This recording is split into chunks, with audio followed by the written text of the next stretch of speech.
I like to do at least a little bit of research and find out who I'm talking to and what I'm talking so I can speak to your audience better. But the key thing, one of the key things is showing up with good energy, showing up with an attitude to serve. How can I provide value to your audience? That's what I'm constantly thinking about.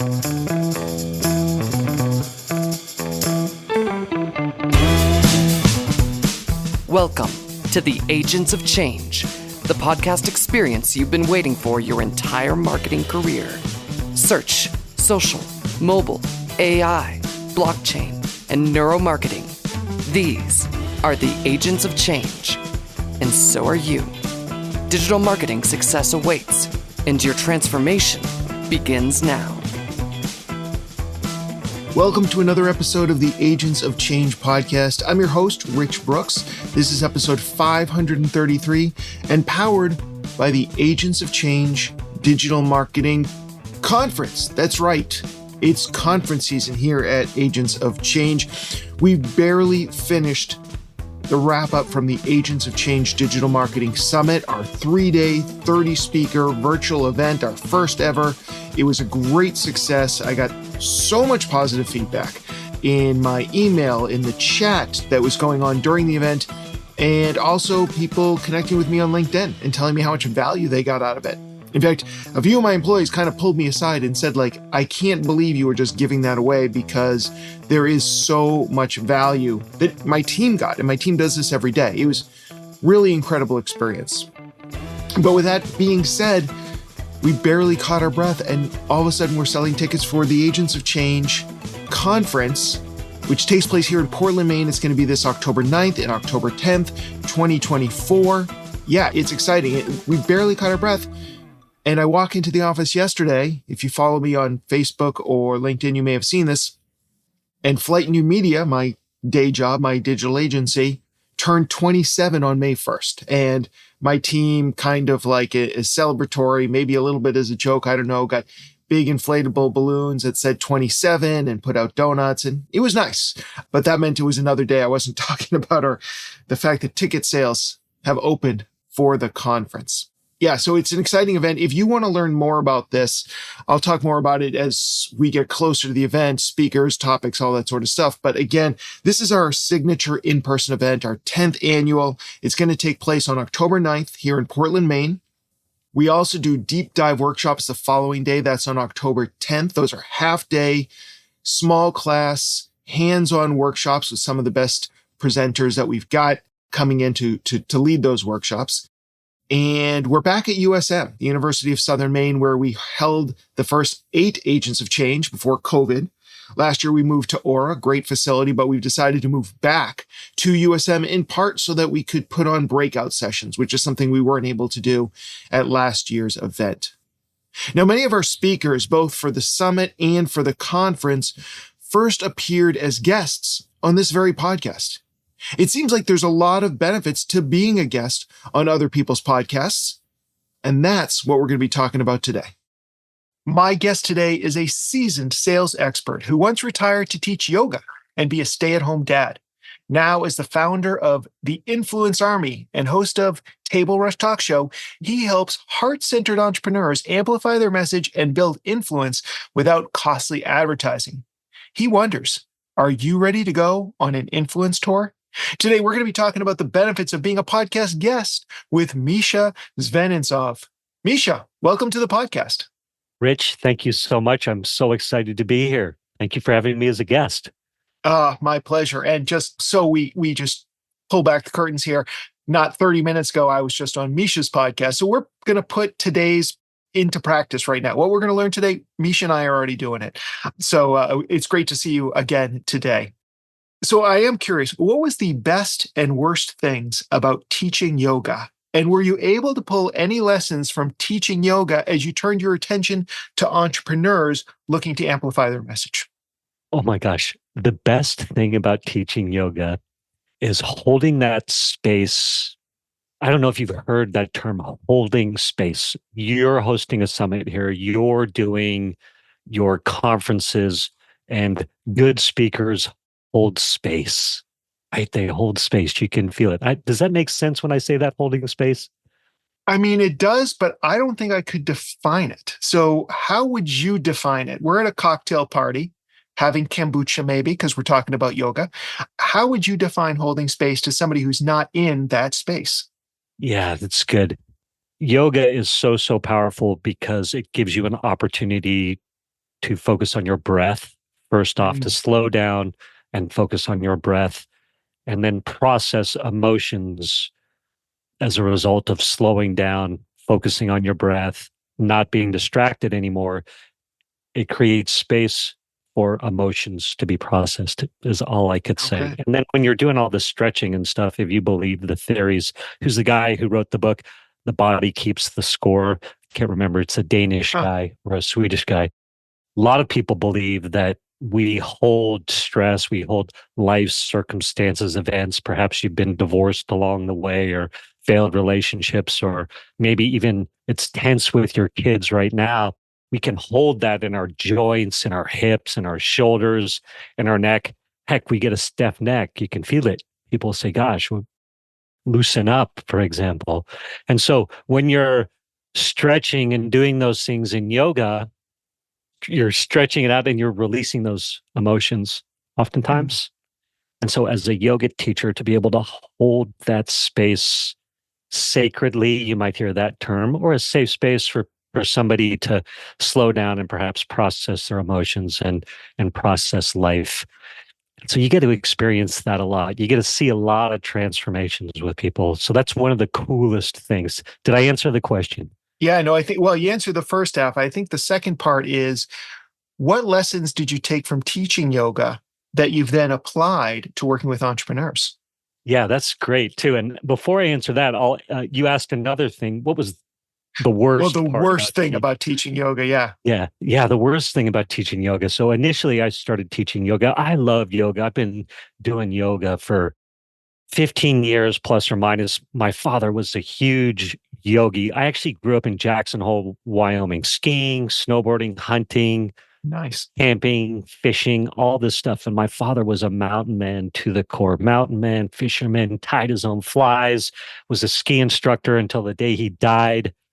But he was also this yogi. So it was this very interesting dichotomy: Yeah. cowboy hats, hunting, all this stuff, camping, like your man's man. But then he was this super soulful yogi. So I'd been doing yoga since the 60s or what have you.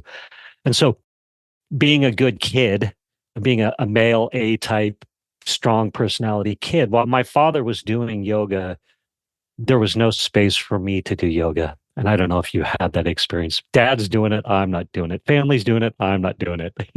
Stubborn, rebel, things like that. So my father was a single father.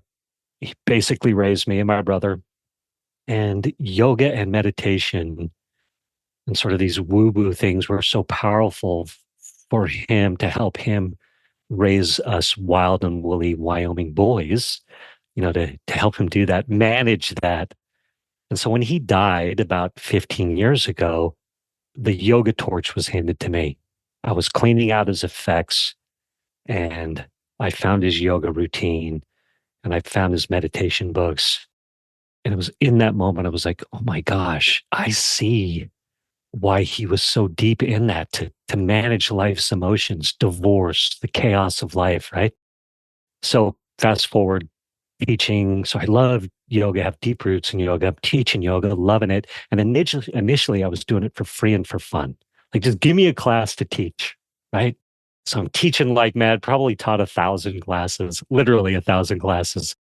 And one day it shifted from free to fun to the sort of the politics of the whole thing.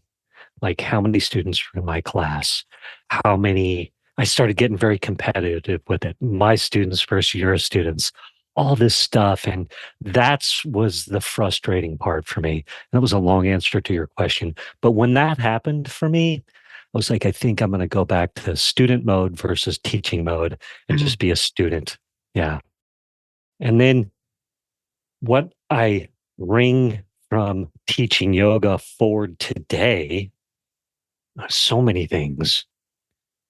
So I went to Core Power Yoga and Core Power Yoga is where I did my teacher training. And they have a framework that's very, very powerful. And you learn within this framework. And so things that they drilled into us and taught us were projecting your voice. Okay. So voice projection. And then also working the room and then reading the audience or reading the students. Okay. And so I bring all that forward. I was naturally very projected. So I project, I've got a powerful voice and I've been in sales for my whole life, made millions of telemarketing phone calls, door to door, all that stuff. And so in telemarketing days, Brian Tracy, Zig Ziglar, all these mentors I had back in the mid 90s to early 2000s, they were like, roll your shoulders back, smile when you're on the phone. Because I was doing a lot of telemarketing, and you carry that energy, right? And so I just got to amplify that in yoga. So project your voice. You got to make sure that people in the back of the room can hear you. Bring good energy. So the idea of showing up ready to serve, because you're serving when you're teaching yoga.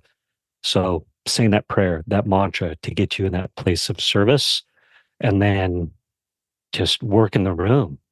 You can drop me in a room and I naturally I just work that room. Does that make sense? Absolutely.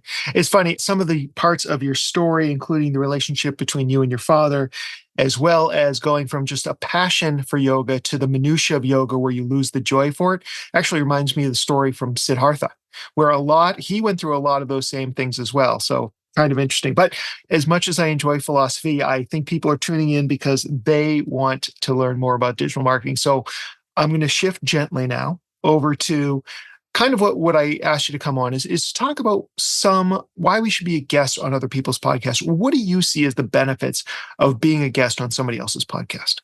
Such a great question. There's 6 main benefits and a hidden 7th one. And I'm going to start with the last one. One of the ones that I usually save to the end, I'm going to start with first. And that is creating content and repurposable content. So video clips are all the rage right now. I'm imagining if you're listening to this 3 to 4 to 5 years from the date of this recording, that it's even more. People are going to be telling you more video, more video, more video. Put yourself out there so people can get to know you, know who you are, or know that AI avatar, whatever it is.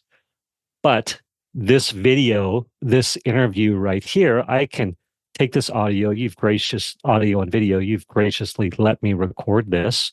And I'm going to be able to chop this up into 20 clips or so. There's AI tech like Opus.pro that will expedite that process. And I'll have a full month's worth of content if I want to. So opportunity to repurpose content, reels, posts, shorts, Facebook, all that stuff. So that's one. Number 2 is the literal call to action. So at the end of this, you're going to say, hey, Mischa, where can my audience find you? So I'm going to say, go to badzuck.com. Go to badzuck.com, badzuck.com, and you can jump on the wait list for my influence army. So the next time I open the doors to teach people how to guest speak on podcasts, you'll be the first to know and you can jump in. And then I can say, hey, go to LinkedIn. I'm all in on LinkedIn right now. Thanks to you, actually. You helped me with that a little bit. Thank you, Rich. But I can say, hey, go to LinkedIn.com. My handle's Mischa Z, Mischaz. So there's the literal call to action. The host sometimes, this is number 3, will sometimes direct recommend you to somebody.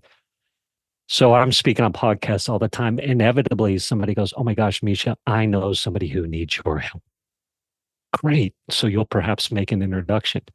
I've had hosts, this is number 4, say, Mischa, I need your services. I want to go on a podcast tour.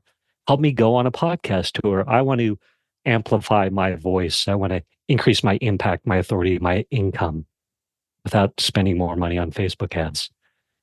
Number 5, the collaboration opportunities. So you have your summit coming up, or by the time this airs, maybe it's already gone off, but chance that you go, oh my gosh, Mischa, you brought great value. You have great energy. You answer the questions good. Man, I'd love to have you on my summit next year.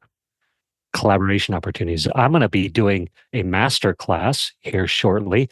There's a great chance that you go, oh my gosh, Mischa, the people on my list need to know how to get on podcasts. I'd love to share your master class with my audience. So you have these collaboration opportunities.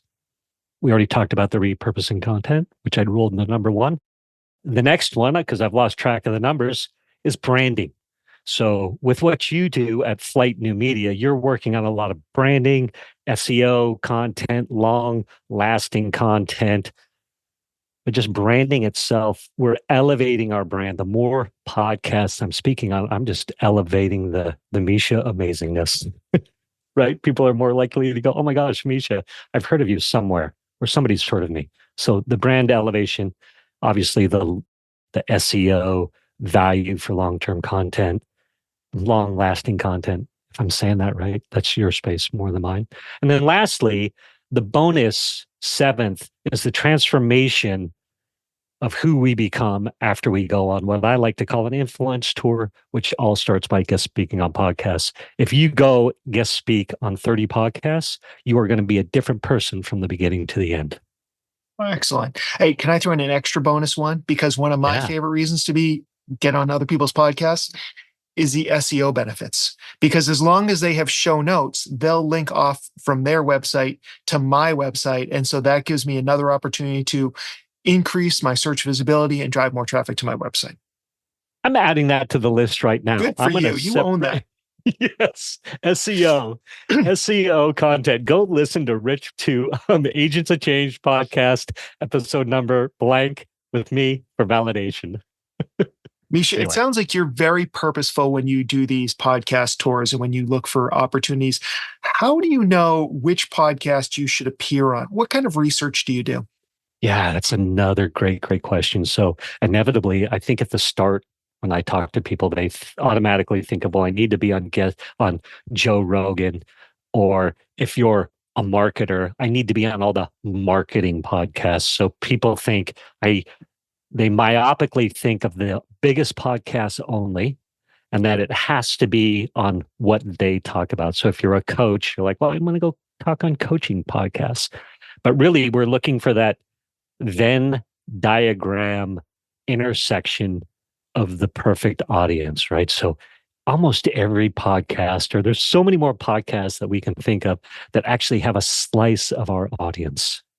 So I'm talking about marketing and influence and amplifying your voice and putting yourself out there, lead gen, all these kinds of things, right? So there's coaching podcasts I could speak on. There's entrepreneur podcasts I could speak on. We could go down the list. My mind is blanking a little bit, but there's education podcasts, there's book podcasts or author podcasts. They need to know how to go on podcast tour. Think about, I love tech, I love AI, I love new companies. So you've got podcasts that speak to those new companies, founder companies, what's going on there. A lot of those guys need to know how to go on podcast tours and would be served by hearing my message. So if you start thinking about all the different slices of podcasts that have your audience, just a slice, we just need a sliver, it opens up a world. Yeah, would you agree? I would agree. And it reminds me of some of how I approach getting on podcasts, but also getting speaking gigs. If there's an industry opportunity like doing a marketing presentation at Social Media Marketing World, of course, I'm going to jump at it. Those are my people, and I love being part of that community. But if I can get in front of a bunch of manufacturers or a bunch of dentists, and I'm the only one talking about digital marketing, that's a whole different opportunity for me. So I think you're right. If you go on a podcast that's the audience's authors and they've heard about how to publish, how to get on Amazon, how to get your first book deal, and then you're the only one talking about how to do a podcast tour, suddenly you are the podcast tour expert. So I think that's a great approach to looking at it. I am curious to know when I don't know if it's official research, but like, where are you looking to find these podcasts where you're like, I think this would be a good fit for me or a good fit for one of my clients? Great question. And before I answer that, I want to close the loop on one outstanding little thing, size of podcasts. So, of course, we all want to speak on Joe Rogan's podcast or any of the massive names out there. I love to ask people if I could give you a stage and you could speak to 10 people that would be interested in what you have to offer and how you can help them, would that be of interest to you? And inevitably, everyone says yes. So I think size of podcast, we've got to let that go. If you have a podcast that has a captive audience of 50 people and you can speak directly to those people, it is so powerful. So I think let go of the size of the podcast and like just get on some podcasts, right? How do you find them? So a simple Google search is a great way to start, right? Podcasts on marketing, podcasts on manufacturing. We could go down the manufacturing vein, right? That's a great way to go. Searching on Apple Podcasts. So just open up your Apple Podcast app and put in whatever your area of interest is or whatever audience you think you want to speak to. So coaches need to know how to go on a podcast, or like health coaches, mindset coaches, business coaches, biz ops coaches, any coach needs to know how to go on a podcast tour to get their message out there and to speak better, to refine their message, of course. But if I put coaching in Apple Podcasts, I'm going to get a whole bunch. If I go marketing, coaching on marketing or what have you, is that making sense? It's a great way to go. Then when you listen, if I listen to your podcast, Agents of Change, and I scroll down, it's going to say like podcasts. So now you've got a whole nother vein. This is all basic, simple, standard stuff. Here's the secret sauce. This is the best thing to do. And you probably do this and can speak to this. So you have I can look at your speaker list. There's a great chance, the speaker list of your podcast. So if I look at all the speakers on your podcast or all the people that you have interviewed, great chance some of them have their own podcast. So I can hack your speaker list. You also are throwing a summit. I interviewed you about your summit, about what you do and how you help people. And when I was looking at your speaker lineup, I literally did a screenshot of your speaker lineup because I can look at those speakers and go, yep, Johnny Lee Dumas has a podcast. Yep, blankety blank has a podcast. Yep, they have a blog. They have a show. They have whatever. And now I can start reaching out to them. So I love to hack other people's lists or recon. Am I saying that right? Does that make sense? Yeah, no, absolutely. So let's say we've got our list now and we want to start pitching ourselves, but maybe we haven't done a lot of other podcasts. Maybe we're just getting started in this. How do we pitch ourselves in a way that we're going to be attractive as guests to these podcasts? Yeah, great question. So I like to keep it simple. Somebody listening to this right now could have never spoke on a podcast before, and they go, yep, found some podcasts to speak on. I'm going to do it. The simple template that I use all the time. Sometimes I'm more creative with, hey, this is my name. Here's my resume. Here's what I bring. Here's what I want to speak about. Here's how I can serve your audience. The simplest thing to do that is guaranteed to work that I do all the time, simplest script in the world. Hey, Rich, I found your Agents of Change podcast. You have a great show. Are you looking for interesting guests? Hit send. 1 out of 10 is going to reply back, yes, I am. And then I'll say, fantastic, it's me. Or I can go, oh, what's Rich's podcast about? And then I'll go, oh, I'll create a topic idea for you and send you some talking points. So I'll customize it from that point on, right? So mindset. I haven't looked at your podcast speaking list, but assuming you have a mindset person on there now and then, if I was a mindset coach that had never spoken on a podcast, I could send you that email. Hey, love your podcast. You looking for interesting guests? You say yes. I reply back, fantastic. I love to talk about mindset. I see you're on marketing. Here's what we could talk about. Here's the bullet points. And I gave you a 5-star review. All right. So with over 500 episodes of my own podcast, I honestly get pitched, no exaggeration, at least 100 times a month by people. I'm sure other podcasters find themselves in a similar situation. If you're trying to get on one of those podcasts, is that too far a reach, or are there secrets beyond what you just shared with us of ways of breaking through to get on podcasts like that? Yeah, timing's everything. I was in sales, making millions of telemarketing phone calls, built telemarketing teams, sent out massive flyer campaigns, gone door to door. A lot of times it's timing, adding value, persistence, follow up, follow up, follow up. Okay. There will be a window where you need a speaker on the fly, perhaps, if you don't know me. Or I catch you at the right time where I say, are you looking for interesting guests? And you say yes. And then I bring an idea that you actually go, yeah, I would like to share that. Right. So there's a lot of timing.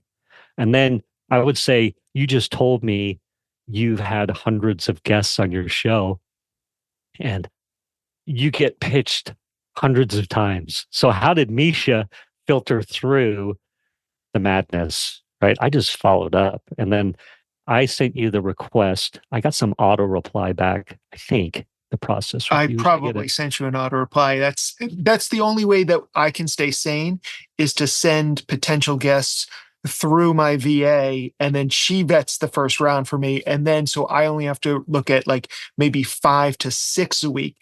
And that Yeah, feels a lot more manageable to me. And she there knows you what go. I'm looking for in guests and topics. Absolutely. And so in your particular case, the auto reply I went to your website. I saw that you had a call for speakers for your summit. So I applied for the call for speakers. My main goal was Yeah. to get on your podcast, but I was like, oh man, if I could get on your summit, that would be amazing too. We had a great conversation. Sadly, I'm not speaking on this round of your Now summit. you're just making me Maybe. feel bad, Mischa. No, it's okay. I am so grateful to be here. But you very graciously said, come on my podcast, right? And we did a podcast swap too. So I'll Yeah. give you some other secrets. I have a podcast. So a lot of times when you're sending out requests to speak on podcasts, you'll get, yeah, we'd love to have you. There's a $500 fee. Well, I've got my own podcast. Well, I say, well, how about in lieu of the podcast guest speaking fee or production fee, or call it what you will, why don't we do a podcast swap? So I'm constantly doing episode swaps. So anybody listening, start a podcast and then you can start offering episode swaps, which is a great tactic to do. So when somebody says no, that's an opportunity for a repitch. That's another little secret for you. So I actually hope people say no sometimes so I can say great. And I literally reply back with what they said. So you would say, nope, all booked up for the year. I would reply back, thank you for your quick response. See that you're all booked up for the year. Would you like to be a guest on my show? And bam, I'm finding it's a great way to build relationships Build that rapport way. for sure. Yeah, build rapport. I think I've gone down a rabbit hole, but I had a whole bunch of other thoughts, No, but I'll I stop think for a minute. you definitely answered the question the right way. And it was from our interview as you as a potential speaker at the summit that got me to connect with you in a way that you wouldn't have been able to otherwise.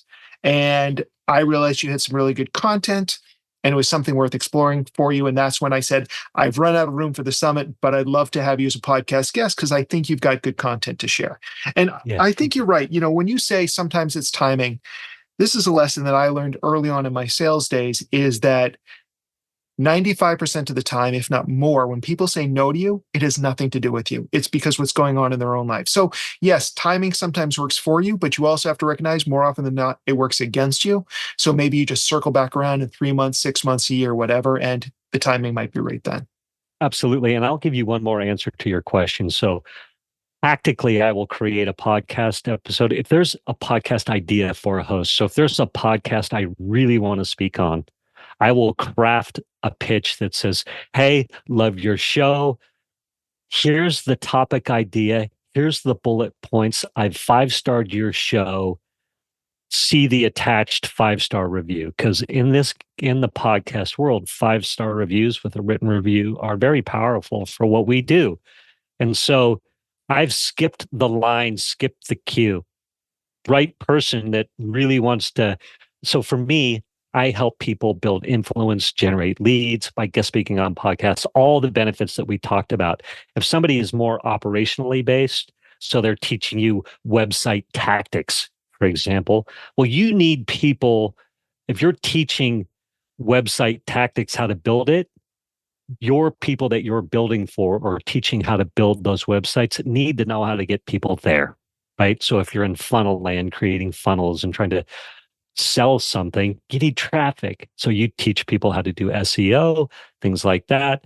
Podcast tours are a great way to go. So I can tactically go, that biz operations person that teaches biz ops needs a guy like me on their show so that their audience can learn how to drive traffic.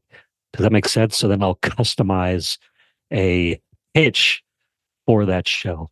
And that's Yeah. a great way to jump the queue. I've literally got, oh my gosh, I have 50 other people in front of you, but I need you on my show now. All right. Let's say we get on these shows. What can we do to become a memorable guest? Yeah, that's a great, great question. I like to do at least a little bit of research and find out who I'm talking to and what I'm talking so I can speak to your audience better. But the key thing, one of the key things is showing up with good energy, showing with an attitude to serve. How can I provide value to your audience? That's what I'm constantly thinking about. So before I even get on this podcast, before I got on this podcast today, I get my chair that forces me to sit up, roll my shoulders back, and enunciate and open my diaphragm so that I'm bringing. I sound good. I look good. I got my gear. I got my headset. Right. Then I say a prayer. Hey God, how can I serve? What can I bring to the table? How can I serve Rich's audience? So to get into the right mindset. And then I have my stories in line. So I have a framework. It's called my story bank, get your stories together framework. So you can tell the right stories at the right time to serve the audience. So I've got a story bank of stories to help answer your questions. Hopefully I've told stories on this episode, but did I answer your question? Yes, absolutely. So I'm also thinking about like what kind of tangible benefits to ourselves can we get when we're on a podcast? So I'm curious, like when you or any of your clients are looking to get on a podcast, are you trying to at the end get people to visit your website, to download a white paper and get on your email list? Like how strong should your call to action be, or is that not the goal? Yeah, that's a great, great question. Generally speaking, I'm always thinking build my email list. And we talked about that when I interviewed you, the power of the email list. In the business world these days, the email list that we have of our customers is where the power is, generally speaking. And you'll see businesses that are sold. It's because of their email list or their contact list. When Facebook buys Instagram, I'm dating myself, whatever it was 10, 15 years ago, it was because of their, in effect, contact list or user base, right? Or WhatsApp gets bought for $15 billion at the time, which seemed insane. It's because of their list, right? So I like to have a call to action. Go to badzuck.com, or I could say as well, guesting guide. Go to guestingguide.com. It's my guide to teach you how to go on how to execute a profitable and successful podcast tour. You got to opt in for my free thing. I get your email. Some people just want to build their brand. And so they're like, go to LinkedIn, Mischa Z. All right. And then the podcast is over. What do you feel we should do in terms of promoting our own appearance on somebody else's show, especially if we're on this road show, this tour that you've discussed, and we've done 30 shows in 30 days, and we don't necessarily want to say 30 days in a row on LinkedIn or Facebook, I was on this podcast, I was on that, especially if the content is similar. Like, how do you decide what you're going to promote and how much you're going to promote it when you're on somebody else's podcast? That's another great, great question. I'm on a roll. These are all great. No, I'm Yes. just kidding. Yeah, right. Rich. Wow. Man. So right now, I try not to overthink things as much as possible. I'm like, don't overthink. Good is more than good enough. The best is the enemy of more than good enough. That's my new mantra of late. So this episode, I'll make 20 clips of this that are more than good enough. In the description of the clips, when I post them across social media land, it's going to reference your episode. So it will be promoting it, right? So at a minimum, I'm just doing that.